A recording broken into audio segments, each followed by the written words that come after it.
Salom, aziz tomoshabinlar. Bugun biz hayotiy muhim va moliyaviy barqarorligingizga bevosita ta'sir qiluvchi bir mavzuni muhokama qilamiz. Agar siz 65 yoshdan oshgan bo'lsangiz yoki oilangizda shunday yoshi ulug' insonlar bo'lsa, unda bu video siz uchun oltin kalit bo'lishi mumkin. Sizning pensiyangizga mintaqaviy qo'shimcha to'lovlar, ya'ni doplatalar qo'shilishi mumkinligini bilasizmi? Ko'pchilik bu haqida eshitmagan yoki to'liq ma'lumotga ega emas. Bu shok sizga qaysi hududlarda qanday qo'shimcha mablag'lar ajratilayotganini aniqlashga yordam beradi va sizning mintaqangizda ham shunday imtiyozlar bormi yoki yo'qligini tekshirish imkoniyatini beradi. Bu ma'lumot sizning shaxsiy moliyaviy ahvolingizni butunlay o'zgartirib yuborishi mumkin bo'lgan oltin ma'lumotdir. Shuning uchun darhol kanalimizga obuna bo'ling, videoga like bosing va bu videoni oxirigacha diqqat bilan tomosha qiling. Chunki har bir daqiqa siz uchun juda muhim. Keling, muammoning mohiyatiga chuqurroq kirib boraylik. Avvallari ko'pchilik qo'shimcha to'lovlar, pensiya ustamalari faqatgina federal, ya'ni markaziy hukumat darajasida belgilanadi deb hisoblardi. Masalan, nogironlik nafaqalari, urush faxriylariga beriladigan imtiyozlar kabi haqiqatan ham umummilliy dasturlar mavjud va ular barcha fuqarolar uchun bir xil qoidalar asosida amal qiladi. Ammo oxirgi yillarda mamlakatimiz iqtisodiyoti rivojlanishi bilan birga mintaqaviy hukumatlarning ham ijtimoiy siyosatdagi roli sezilarli darajada oshdi. Endilikda viloyatlar, shaharlar va hatto ba'zi tumanlar o'z byudjet imkoniyatlaridan kelib chiqib, o'z aholisining, xususan yoshi ulug' fuqarolarning ijtimoiy himoyasini kuchaytirish maqsadida maxsus dasturlarni, ya'ni qo'shimcha to'lovlarni ishga tushirishmoqda. Nega bunday farqlar paydo bo'ldi va nega ular hududlararo turlicha? Buning bir nechta asosiy sabablari bor. Birinchidan, hududlarning iqtisodiy salohiyati. Toshkent shahri kabi yirik iqtisodiy markazlar yoki neft-gaz sanoati rivojlangan viloyatlar, masalan Qashqadaryo yoki Buxoro byudjetga ko'proq daromad tushumini ta'minlaydi. Bu esa ularga ijtimoiy dasturlarga ko'proq mablag' ajratish imkonini beradi. Ikkinchidan, demografik vaziyat. Ba'zi hududlarda pensionerlar soni ko'proq bo'lishi mumkin yoki yolg'iz yashovchi keksa fuqarolar ulushi yuqori bo'lishi mumkin. Bunday hududlar ko'proq ijtimoiy yordamga muhtoj qatlamga ega bo'lib, mahalliy hukumat bu ehtiyojlarga javoban maxsus dasturlarni joriy etishi mumkin. Uchinchidan, mahalliy hukumatlarning ijtimoiy siyosatdagi ustuvor yo'nalishlari. Ba'zi viloyat hokimliklari aholining ijtimoiy himoyasiga ustuvor ahamiyat berib, bu yo'nalishda faol islohotlar olib boradi. Shuningdek, ma'lum bir hududda, masalan, ekologik vaziyat og'ir bo'lgan hududlarda yashovchi pensionerlar uchun ham qo'shimcha yordam dasturlari joriy etilishi mumkin. Bu degani qo'shimcha to'lovlar nafaqat yoshga, balki yashash joyiga, oilaviy sharoitga, sog'liq holatiga va hatto muayyan hududda qancha muddat yashaganligingizga bog'liq bo'lishi mumkin. Bu jarayon juda dinamik va muntazam ravishda yangilanib turadi. Shuning uchun bu ma'lumotni bilish va uni muntazam tekshirib turish har bir keksa fuqaro uchun dolzarbdir. Asosiy qism birinchi, batafsil tahlil. Nimalarni bilishingiz kerak? Kimlar xavotirlanish kerak va kimlar xavotirlanishi shart emas. Avvalo, shuni ta'kidlash kerakki, bu qo'shimcha to'lovlar pensiya tizimining bir qismi bo'lib, ular ko'pincha mintaqaviy ijtimoiy qo'llab-quvvatlash yoki mahalliy yordam dasturlari doirasida taqdim etiladi. Siz bilishingiz kerak bo'lgan eng muhim narsa bu imtiyozlarning turli hududlarda har xil shartlar va miqdorlarda berilishi. Kimlar xavotirlanishi kerak? Birinchidan, agar siz 15 yoshdan oshgan bo'lsangiz va pensiyangiz sizning asosiy ehtiyojlaringizni qondirishga zo'rg'a yetayotgan bo'lsa. Ikkinchidan, agar siz yolg'iz yashasangiz, yaqin qarindoshlaringiz sizga doimiy moddiy yordam bera olmasa yoki ular ham ijtimoiy himoyaga muhtoj bo'lsa. Uchinchidan, agar sizning sog'lig'ingiz yomonlashgan bo'lsa va doimiy ravishda dori-darmon yoki tibbiy xizmatlarga pul sarflashga majbur bo'lsangiz. To'rtinchidan, agar siz biron bir sababga ko'ra, masalan, yashash joyini o'zgartirganingizdan so'ng qo'shimcha imtiyozlarni olish huquqingizdan bexabar bo'lib qolgan bo'lsangiz, siz ham bu ma'lumotlarga quloq solishingiz kerak. Kimlar xavotirlanishi shart emas? Agar siz allaqachon maksimal darajadagi pensiya va barcha federal ustamalarni olib turgan bo'lsangiz va sizning daromadingiz sizning yashash standartlaringizni to'liq qondirsa, unda siz uchun bu qo'shimcha to'lovlar unchalik muhim bo'lmasligi mumkin. Shuningdek, agar sizning hududingizda bunday dasturlar umuman mavjud bo'lmasa, unda xavotirga o'rin yo'q, lekin bu haqida aniq bilib olish har doim foydali. Endi esa batafsil misollarga o'taylik. Har bir misol faqat illyustrativ xususiyatga ega bo'lib, sizga qanday shartlar bo'lishi mumkinligini tushuntirishga yordam beradi. Real raqamlar va shartlar hududga qarab farqlanishi mumkin. Birinchi misol, Samarqand viloyati. Keling, Samarqand viloyatining Kattaqo'rg'on tumanida yashovchi 7-2 yoshli Omon otani tasavvur qilaylik. Omon otaning pensiyasi 1 million 200 ming so'm atrofida, bu o'rtacha pensiya miqdoridan pastroq. Uning ikki o'g'li Rossiyada ishlaydi, ammo ularning topgan daromadi o'z oilasini boqishga zo'rg'a yetadi. Shuning uchun otasiga muntazam yordam bera olmaydi. Omon ota o'z uyida yolg'iz yashaydi va surunkali qon bosimi kasalligi bor. Har oy dori-darmonlarga kamida 3-4 ming so'm sarflaydi. Samarqand viloyati hokimligi tomonidan joriy etilgan yosh ulug'lar uchun munosib turmush dasturiga ko'ra, agar fuqaro viloyat hududida kamida 2000 yil yashagan bo'lsa, jami daromadi belgilangan minimal iste'mol savatchasidan aytaylik 1 million 500 ming so'm oshmasa va nogironlik guruhiga ega bo'lmasa-da, doimiy tibbiy xizmatga muhtojligi tibbiy hujjatlar bilan tasdiqlansa, unga har oy 320 ming so'm qo'shimcha to'lov berilishi mumkin. Omon ota bu mezonlarga to'g'ri kelgani uchun tegishli hujjatlarni topshirib, bu yordamni oladi va bu uning dori-darmon xarajatlarini qoplashga yordam beradi. Ikkinchi misol, Toshkent shahri. Endi Toshkent shahrining Chilonzor tumanida yashovchi 68 yoshli Nodir opani ko'rib chiqaylik. Nodir opaning pensiyasi 2 million so'm atrofida, bu o'rtacha pensiyadan yuqori. Uning farzandlari bor. Ular Toshkentda yashaydi va o'ziga to'q. Biroq Nodir opa yolg'iz yashaydi va uyda barcha kommunal to'lovlarni o'zi to'laydi. Toshkent shahri hokimligi yolg'iz yashovchi pensionerlarga kommunal subsidiya dasturini joriy etgan. Unga ko'ra, agar yolg'iz yashovchi pensionerning oylik jami daromadi 2 million 500 ming so'mdan oshmasa va u Toshkent shahrida kamida 10 yil doimiy ro'yxatda turgan bo'lsa, har oy 2,5 ming so'm miqdorida kommunal to'lovlar uchun subsidiya shaklida qo'shimcha to'lov beriladi.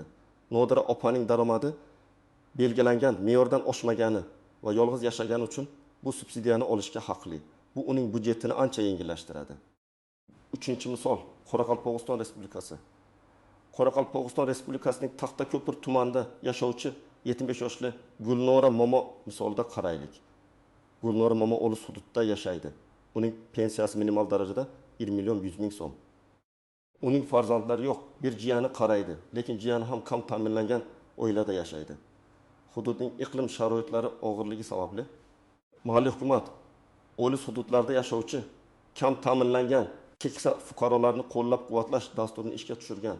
Bu dasturga ko'ra, agar fuqaro O'lis hududida kamida 25 yil yashagan bo'lsa, oylik jami daromadi 1 million 300 ming so'mdan oshmasa va uning oilasida birorta ham ishlovchi shaxs bo'lmasa, unga har oy 400 ming so'm miqdorida qo'shimcha nafaqa beriladi. Gulnora Momo bu mezonlarga to'g'ri kelgani uchun bu qo'shimcha yordamni oladi. Bu esa uning oziq-ovqat va issiqlik ta'minoti xarajatlarini qoplashga yordam beradi. Bu misollar shuni ko'rsatadiki, qo'shimcha to'lovlar miqdori va ularni olish shartlari juda xilma-xil bo'lishi mumkin. Ba'zi joylarda bu yashash joyi uchun subsidiya, ba'zi joylarda tibbiy xizmatlar uchun kompensatsiya, boshqa joylarda esa shunchaki nafaqa shaklida bo'lishi mumkin. Shuning uchun o'z hududingizdagi aniq dasturlar haqida ma'lumot olish juda muhimdir. Asosiy qism 2. Istisnolar, qaltis jihatlar va yashirin nozik nuqtalar. Bu qo'shimcha to'lovlar tizimida ba'zi istisnolar, e'tibordan chetda qolishi mumkin bo'lgan qaltis jihatlar va odatda ko'zga tashlanmaydigan nozik nuqtalar mavjud. Bu ma'lumotlar sizning ariza jarayoningizda muvaffaqiyatga erishishingiz uchun juda zarur. Istisnolar. Birinchi istisno hududlararo ko'chib o'tish. Agar siz bir viloyatdan boshqasiga ko'chib o'tsangiz, oldingi yashagan joyingizda olgan qo'shimcha to'lovlar yangi hududda avtomatik ravishda davom etmasligi mumkin. Har bir hududning o'z rezidentlik talablari bor. Masalan, siz Toshkent viloyatidan Sirdaryo viloyatiga ko'chib o'tsangiz, Sirdaryo viloyatidagi dasturlardan foydalanish uchun ehtimol u yerda ma'lum bir muddat, masalan, kamida 5 yil doimiy yashashingiz kerak bo'lishi mumkin. Bu holatda sizning huquqingizni yangi hududda qayta tasdiqlashingiz lozim bo'ladi. Ikkinchi istisno daromadning vaqtinchalik o'zgarishi. Agar siz qo'shimcha to'lov olayotgan paytingizda vaqtinchalik ishdan daromad olsangiz yoki sizga bir martalik katta moddiy yordam ko'rsatilsa, Bu sizning navbatdagi oyda to'lovlardan mahrum bo'lishingizga sabab bo'lishi mumkin. Ko'pgina dasturlarda daromadlar ma'lum bir me'yordan oshmasligi kerakligi belgilangan. Agar sizning daromadingiz vaqtinchalik oshib ketsa, bu haqda pensiya jamg'armasiga yoki tegishli organga xabar berishingiz shart. Aks holda siz noqonuniy ravishda ortiqcha mablag' olgan deb hisoblanishingiz va uni qaytarishingizga to'g'ri kelishi mumkin. Uchinchidan, mulkchilik. Ba'zi dasturlarda agar sizning nomingizda ikkinchi uy, yer uchastkasi yoki boshqa qimmatli mol-mulk bo'lsa, bu sizning kam ta'minlanganlik holatingizni shubha ostiga qo'yishi mumkin. Masalan, agar sizning nomingizda shaharda ikkinchi kvartira bo'lsa-yu, siz qishloqda yashayotgan bo'lsangiz, mahalliy hokimiyat bu mulkni daromad manbai sifatida ko'rib chiqishi mumkin, hatto ijaraga berilmagan bo'lsa ham. Shuning uchun mulkingiz haqidagi ma'lumotlarni to'liq taqdim etish va uning holatini tushuntirish juda muhim. Qaltis jihatlar va nozik nuqtalar. Birinchi qaltis jihat ma'lumot yetishmasligi. Ko'pincha odamlar o'zlariga tegishli bo'lgan imtiyozlarni bilmasdan qolib ketishadi. Bu ayniqsa olis hududlarda yashovchi yoki internetga kirish imkoniyati cheklangan keksa fuqarolar orasida keng tarqalgan. Hududiy hokimiyatlar yoki ijtimoiy himoya tashkilotlari bu ma'lumotni yetarlicha targ'ib qilmasligi ham sabab bo'lishi mumkin. Shu bois o'zingiz faol bo'lib ma'lumot izlashingiz shart. Ikkinchi nozik nuqta hujjatlarni to'liq taqdim etmaslik yoki noto'g'ri rasmiylashtirish. Hujjatlar ro'yxati har bir dastur uchun har xil bo'lishi mumkin va birorta hujjatning yo'qligi yoki noto'g'ri to'ldirishi arizaning rad etilishiga olib kelishi mumkin. Masalan, agar sizning daromadingiz haqidagi ma'lumotnomada barcha manbalar ko'rsatilmagan bo'lsa yoki oilaviy ahvolingiz haqidagi ma'lumot eski bo'lsa, bu muammolarni keltirib chiqaradi. Uchinchi qaltis jihat byurokratiya va muddatlar. Ba'zan arizalar uzoq vaqt ko'rib chiqilishi yoki qo'shimcha hujjatlar talab qilinishi mumkin. Bu jarayon pensionerlar uchun ruhiy va jismoniy jihatdan og'irlik qilishi mumkin. Arizaning ko'rib chiqilish muddatlari va unga beriladigan javob muddatlari aniq belgilangan bo'ladi. Agar siz javob olmasangiz, bu muddati o'tganligini bildiradi va siz huquqlaringizni himoya qilish uchun yuqori turuvchi tashkilotlarga murojaat qilishingiz kerak. Yashirin nozikliklar qaramog'idagi shaxslar. Ba'zi dasturlarda agar sizning voyaga yetgan farzandlaringiz bo'lsa, hatto ular sizga moddiy yordam bera olmasa ham, bu sizning qo'shimcha to'lov olish huquqingizga ta'sir qilishi mumkin. Bu holatda farzandlaringizning daromadlari haqida ma'lumotnoma yoki ularning moddiy ahvoli og'irligini tasdiqlovchi hujjatlarni taqdim etishingiz kerak bo'ladi. Masalan, agar farzandingiz ishsiz bo'lsa yoki nogironlikka ega bo'lsa, sog'liq holati, tibbiy hujjatlar qanday baholanadi? Faqatgina umumiy amaliyot shifokorining ma'lumotnomasi yetarlimi yoki maxsus tibbiy komissiya xulosasi talab qilinadimi? Bu shartlar har bir hududda har xil bo'lishi mumkin. Ko'pincha aniq kasalliklar ro'yxati yoki nogironlik guruhi talab qilinadi. Vaqtinchalik ro'yxat. Agar siz bir hududda doimiy ro'yxatda turib, boshqa hududda vaqtinchalik yashasangiz, qaysi hududga murojaat qilish kerak? Odatda doimiy ro'yxatda turgan hududga murojaat qilish kerak. Ammo ba'zi istisnolar bo'lishi mumkin. Ayniqsa uzoq muddatli vaqtinchalik yashash joyida tibbiy xizmatlar uchun kompensatsiya olish masalasida. Boshqa nafaqalar bilan kombinatsiyaga. Siz bu qo'shimcha mintaqaviy to'lovni boshqa federal nafaqalar bilan birga olishingiz mumkinmi? Ko'pincha ha, ammo ba'zi nafaqalar bir-birini istisno qilishi mumkin. Masalan, agar siz allaqachon bir turdagi ijtimoiy yordamni olib turgan bo'lsangiz, hududiy dastur doirasida boshqa turdagi yordamni olishga ruxsat berilmasligi mumkin. Bu nuanslarni tekshirish muhim. Inflyatsiya bilan indeksatsiya. Bu qo'shimcha mintaqaviy to'lovlar inflyatsiya bilan birga oshiriladimi? Yoki ular belgilangan miqdorda qoladimi? Bu ham har bir dastur uchun alohida belgilanadi. Ba'zi hududlar har yili qayta hisob-kitob qilsa, boshqalari belgilangan miqdorni uzoq muddat o'zgartirmasligi mumkin. Shuning uchun bu haqida ham aniq ma'lumot olish muhimdir. Praktik maslahatlar. Siz nima qilishingiz kerak? Endi esa eng muhim qismiga o'tamiz. Amaliy maslahatlar. Bu qo'shimcha to'lovlarni olish uchun qanday qadamlarni bosishingiz kerakligi haqida batafsil ko'rsatmalar. Birinchi qadam ma'lumot to'plash. Hech qanday harakatni boshlashdan oldin avvalo o'z hududingizdagi aniq ma'lumotlarni to'plashingiz shart. Buning uchun siz quyidagi idoralarga murojaat qilishingiz mumkin. Pensiya jamg'armasining hududiy bo'limlari. Bu eng asosiy manzillardan biri. Ular sizga pensiya va nafaqalarga oid barcha ma'lumotlarni berishga majbur. Aynan shu yerda sizga o'z hududingizda 65 yoshdan oshgan fuqarolar uchun qanday qo'shimcha dasturlar borligi haqida to'liq ma'lumot berilishi kerak. 2.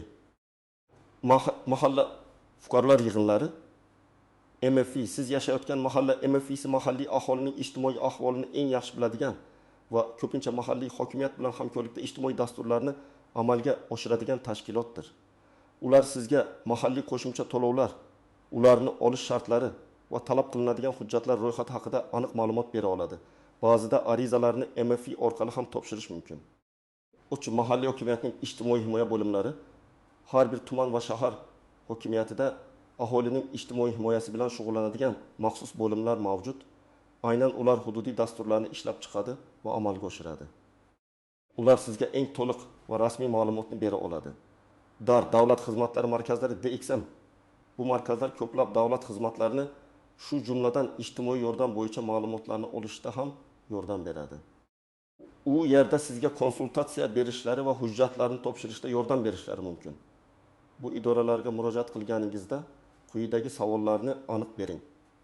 O'zbekistonning sizning viloyatingiz, shahringiz, tumaningiz nomi hududida 65 yoshdan oshgan fuqarolar uchun qanday qo'shimcha mintaqaviy to'lovlar dasturi mavjud? Bu dasturlar kimlar uchun mo'ljallangan? Ya'ni kimlar bunga alik?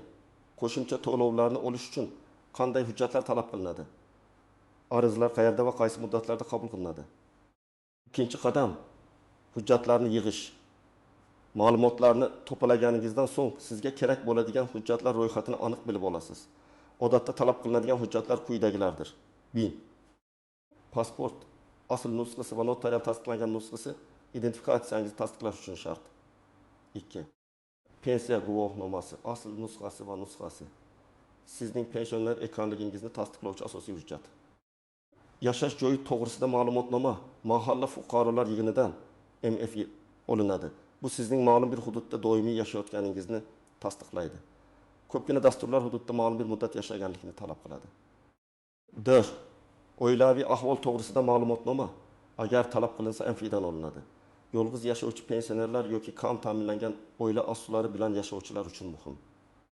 Nikoh guvohnomasi, vafot etgan turmush o'rtog'ining guvohnomasi, farzandlarning tug'ilganlik guvohnomalari ham kerak bo'lishi mumkin. 5. Barcha daromad manbalari to'g'risida deklaratsiya soliq idorasidan yoki ish joyidan agar siz ishlayotgan bo'lsangiz olinadi. Bu sizning umumiy daromadingizni baholash uchun zarur. Agar daromadingiz yo'q bo'lsa, bu haqda ham ma'lumotnoma taqdim etiladi. 6. Mulkchilikka oid hujjatlar, uy, yer uchastkasi, avtomobil va hokazoga oid kadastr hujjatlari. Agar sizda biron bir mol-mulk bo'lsa, uning kadastr hujjatlarini, nusxalarini tayyorlab qo'ying. Ba'zi dasturlar mulk miqdoriga qarab cheklovlar qo'yishi mumkin. 7. Nogironlik guruhi to'g'risida ma'lumotnoma. Agar siz nogiron bo'lsangiz, tibbiy ijtimoiy ekspert komissiyasi TMIK tomonidan berilgan ma'lumotnomani taqdim etishingiz shart. Bu qo'shimcha yordam olishda muhim omil bo'lishi mumkin. 8. Bank hisobvarag'i raqami. Bu qo'shimcha to'lovlar sizning bank hisobingizga o'tkazilishi uchun zarur. 3-qadam, ariza yozish. Kerakli hujjatlarni to'plaganingizdan so'ng siz tegishli idoraga murojaat qilib ariza yozishingiz kerak. Odatda sizga tayyor ariza shakli beriladi. Uni diqqat bilan to'ldiring. Har bir maydonni aniq va tushunarli qilib yozing. Hech qanday bo'sh joy qoldirmaslikka harakat qiling. Agar savollaringiz bo'lsa yoki biror joyni to'ldirishga qiynalsangiz, mutaxassisdan yordam so'rashdan tortinmang. Ular sizga to'g'ri to'ldirishda ko'mak berishga majbur. Arizada barcha ma'lumotlar to'g'ri va to'liq ko'rsatilganiga ishonch hosil qiling. Noto'g'ri ma'lumotlar arizangizning rad etilishiga sabab bo'lishi mumkin. 4-qadam, hujjatlarni topshirish va nazorat qilish. Hujjatlarni topshirganingizdan so'ng ularning qabul qilinganligi haqida tilxat oling. Bu hujjat sizning arizangizni topshirganingizni tasdiqlovchi yuridik asosdir. Tilxatda arizangizning ro'yxatga olish raqami va topshirilgan sanasi ko'rsatilgan bo'lishi shart. Arizangizning ko'rib chiqilish muddatini aniqlab oling. Qonunchilikka ko'ra har qanday ariza belgilangan muddat ichida ko'rib chiqilishi va unga javob berilishi kerak. Odatda bu muddat 15 kundan 3 kungacha bo'ladi. Belgilangan muddat ichida javob olsangiz yoki rad javobini olsangiz, qayta murojaat qilishdan yoki yuqori turuvchi tashkilotlarga shikoyat qilishdan qo'rqmang. Sizning huquqlaringiz bor va ularni himoya qilish uchun barcha imkoniyatlardan foydalanishingiz kerak. Pensiya jamg'armasining yuqori turuvchi idorasiga, Adliya vazirligiga yoki xalq qabulxonasiga murojaat qilishingiz mumkin. O'zingizning huquqlaringizni bilish va ularni talab qilish juda muhimdir. Aziz do'stlarim, bugun biz 60 yoshdan oshgan fuqarolar uchun mintaqaviy qo'shimcha to'lovlar haqida juda batafsil gaplashdik. Bu nafaqat imtiyoz, balki sizning munosib yoshlik davringizni ta'minlashga qaratilgan qonuniy huquqingizdir. Unutmangki, har bir viloyat, tuman yoki shaharda bu dasturlar o'ziga xos bo'lishi mumkin. Shuning uchun mahalliy ma'lumotlarni tekshirish juda muhimdir. Faol bo'ling, o'z huquqlaringizni biling va ularni amalga oshirishdan tortinmang. O'z hududingizda qanday qo'shimcha to'lovlar mavjud ekanligi haqida bizga yozing. Siz bu ma'lumotni kimdan oldingiz? Qanday qiyinchiliklarga duch keldingiz? Yoki aksincha, bu jarayon qanchalik oson kechdi? Sizning fikrlaringiz va tajribangiz boshqa tomoshabinlar uchun juda foydali bo'lishi mumkin. Kommentariyalarda qoldiring. Videoga like bosing va kanalimizga obuna bo'lishni unutmang. Chunki oldinda sizni yana ko'plab foydali va muhim ma'lumotlar kutmoqda. Keyingi videolarda ko'rishguncha aziz do'stlar.